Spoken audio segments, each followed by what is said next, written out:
Hello everyone, आज है 1 अगस्त और आज इस वीडियो में हम बात करने जा रहे हैं रतन इंडिया पावर के बारे में। आज यहाँ पर 5% का लोअर सर्किट नज़र आया और आज इसके रिजल्ट्स भी आए थे। हालांकि जो रिजल्ट्स आए वो मार्केट क्लोज होने के बाद आए हैं, तो नतीजे का जो इम्पैक्ट है वो कल हमें यहाँ पर देखने को मिलेगा जब बाजार खुलेगा।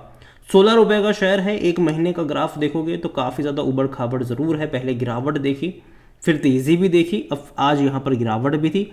और जिस तरीके के नंबर्स आए हैं, कल मैं गिरावट एक्सपेक्ट नहीं कर रहा हूँ। अगेन ये मेरा ओपिनियन है, बात करेंगे आगे उसके बारे में और रिजल्ट्स के बारे में भी। लेकिन उससे पहले अगर आपने अभी तक चैनल को सब्सक्राइब नहीं किया है तो प्लीज़ अभी इसे सब्सक्राइब कर लीजिए, क्योंकि आगे भी बहुत सारे वीडियोस हैं जो आपको काफ़ी ज़्यादा हेल्प करेंगे। तो देखिए 4% की गिरावट पिछले एक महीने में हमें यहाँ पर देखने को ज़रूर मिली है। और पिछले एक साल का ग्राफ देखोगे तब तो यहाँ पर बेहतरीन तेज़ी है, 223% की तेज़ी है। और अगर आप ग्राफ देखो तो एक बड़ी रफ्तार आती है, कंसोलिडेट करता है कुछ टाइम के लिए। बड़ी रफ्तार यहाँ पर देखने को मिली थी जब इसके मार्च क्वार्टर के नंबर्स आए थे, और मार्च क्वार्टर के नंबर में इसने बहुत बड़ा प्रॉफिट दिखाया था।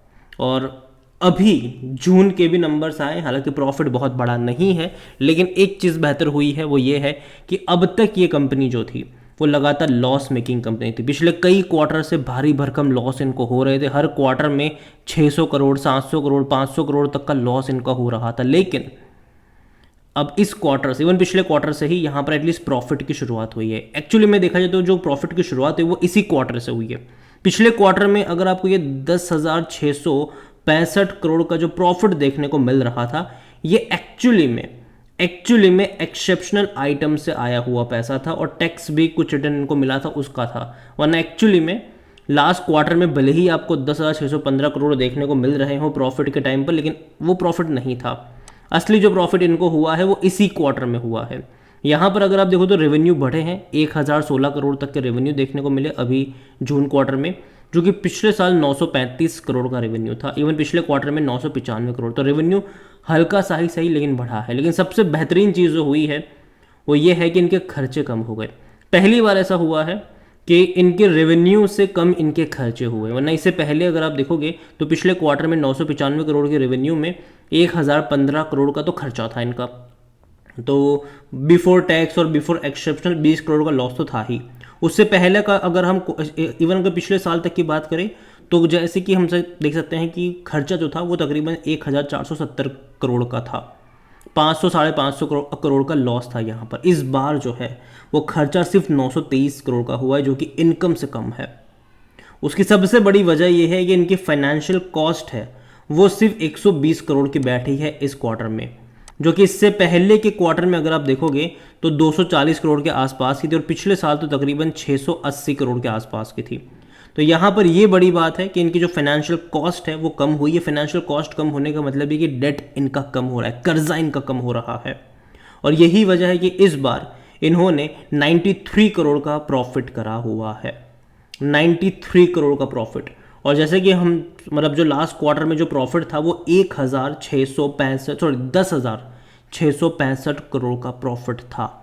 लेकिन हम सब जानते हैं कि वो प्रॉफिट होने की वजह यही थी कि 10,635 करोड़ एक्सेप्शनल आइटम से आए थे और 50 करोड़ जो था वो टैक्स से इनको रिटर्न मिला था। वरना एक्चुअली में अगर आप देखो तो इनकम के मुकाबले खर्चे ज़्यादा थे, तो एक्चुअली में लॉस ही था उस टाइम पर। और ये वन टाइम लॉस था, वन टाइम प्रॉफिट था, मैंने कहा था। और इस बार अगर आप देखो तो सबसे बेहतर चीज़ हुई है कि इनकी फाइनेंशियल कॉस्ट कम होने की वजह से कंपनी जो है वो प्रॉफिटेबल हुई है। और ये पहला क्वार्टर इसका है जो प्रॉफिटेबल है। ये पहला प्रॉफिटेबल क्वार्टर, पिछला क्वार्टर में प्रॉफिटेबल नहीं मानता हूँ। रीज़न सिंपल सा है कि जो पैसा आया था वो वन टाइम पैसा था, ठीक है, टैक्स और एक्सेप्शनल आइटम का, उसके चलते प्रॉफिट दिखा था। तो ये बार के नंबर्स मेरे हिसाब से अच्छे रिजल्ट्स है, बुरे रिजल्ट्स नहीं है। और ऐसे नतीजे के चलते गिरावट तो एटलीस्ट नहीं आनी चाहिए शेयर में कल जब बाजार खुलता है तो। और जहाँ तक बात करें वॉल्यूम्स को लेकर तो 2,80,00,000 से भी ज़्यादा के शेयर्स आज यहाँ पर ट्रेड होते नजर आए। इसका जो ऑल टाइम हाई 45 रुपये का था, मार्केट के अब 9,000 करोड़ से भी ज़्यादा का देखने को मिल रहा है। कंपनी को लेकर अगर हम बात करने की कोशिश करें तो according to Moneycontrol user 91% लोग कह रहे खरीदारी करो, 9% लोग कह रहे बेचो और भाग जाओ। मेरे हिसाब से अब बेचने वाले मौके तो नहीं है, क्योंकि डेट बहुत ज़्यादा इन्होंने रिड्यूस करा है, जिसके चलते जो इनकी कॉस्ट है वो काफ़ी नीचे आ चुकी है। यहाँ पर खर्चे जो है वो काफ़ी नीचे आ चुके हैं।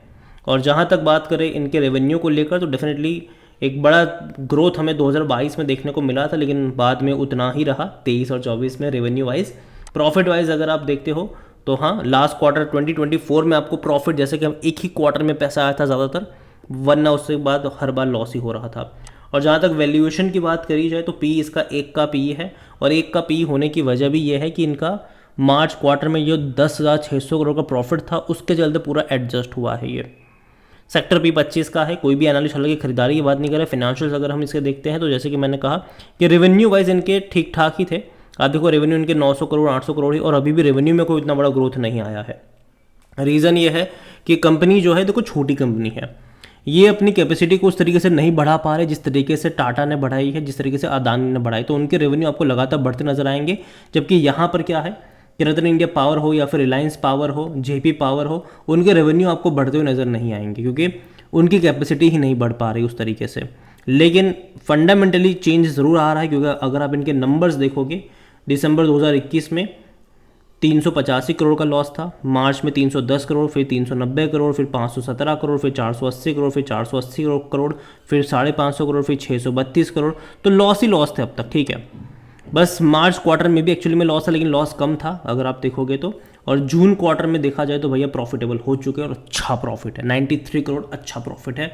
रीज़न सिंपल है कि डेट काफ़ी हद तक इन्होंने रिड्यूस किया, तो जो फाइनेंशियल कॉस्ट है वो काफ़ी नीचे आ चुकी है इनकी। शेयर होल्डिंग को लेकर देखिए, प्रमोटर की होल्डिंग 44.06% की है, लेकिन उनमें से 39.06% का स्टेक प्रमोटर का गिरवी भी है, 0.09% म्यूचुअल फंड के पास है, 6.54% डोमेस्टिक इंस्टीट्यूशंस यहाँ पर लेकर बैठे हुए हैं। एफआईल्स की अगर हम बात करें तो वो 3.70% का स्टेक जो है वो यहाँ पर एफआईल्स भी लेकर बैठे हुए हैं। रिटेल अगर आप देखोगे तो उनकी होल्डिंग 22.05% की होल्डिंग रिटेल इन्वेस्टर के पास है। अदर पार्टीज 23.57% का स्टेक लेकर बैठे हुए हैं यहाँ पर। और देखा जाए तो रिटेल इन्वेस्टर ने ज़्यादा खरीदारी करी भी है, जो 18% की होल्डिंग थी वही इनकी बढ़ी है, अदर पार्टीज ने यहाँ पर बिकवाली करी है जून क्वार्टर में। ओवरऑल अगर बात करूँ इस कंपनी को लेकर तो फंडामेंटली अब तक उतना स्ट्रांग नहीं था, लेकिन अब हो रहा है, ठीक है। लास्ट क्वार्टर भी देखो मार्च का और जून का, तो पिछले 2 क्वार्टर से फंडामेंटली धीरे धीरे सही, लेकिन ट्रैक पर आ ज़रूर रहा है ये। हालांकि जब ये 8-9 पे था और जब रिजल्ट्स आए थे मैंने कहा था कि यहाँ से डबल हो जाएगा ये, और डबल क्या हो भी गया था, ठीक है, उससे ज़्यादा ही इसने बना कर दिया था। लेकिन जैसे ही 20 रुपये के आसपास था मैंने कहा था कि मौके नहीं बनते हैं, अब जून के नंबर्स का वेट करो, उसके बाद फैसला लेना। अभी मेरे हिसाब से जो नंबर्स हैं वो उतने बुरे नहीं हैं, तो कहीं ना कहीं मैं तेज़ी एक्सपेक्ट कर रहा हूँ उसके चलते। अगेन मैं कह दूँ ये मेरा पर्सनल ओपिनियन है, कोई भी इन्वेस्टमेंट एडवाइस नहीं है ये। और वीडियो को यहीं पे एंड करता हूँ। पसंद आया हो तो लाइक करें, शेयर करें, चैनल अगर आप पहली बार हैं तो प्लीज़ सब्सक्राइब करें। और रतन इंडिया पावर के बारे में आप क्या सोचते हैं वो भी आप मुझे कमेंट में लिखकर बता सकते हैं। जो रिजल्ट्स आए हैं वो आपको कैसे लगे हैं वो भी कमेंट में लिखकर ज़रूर बताइएगा। Thank you.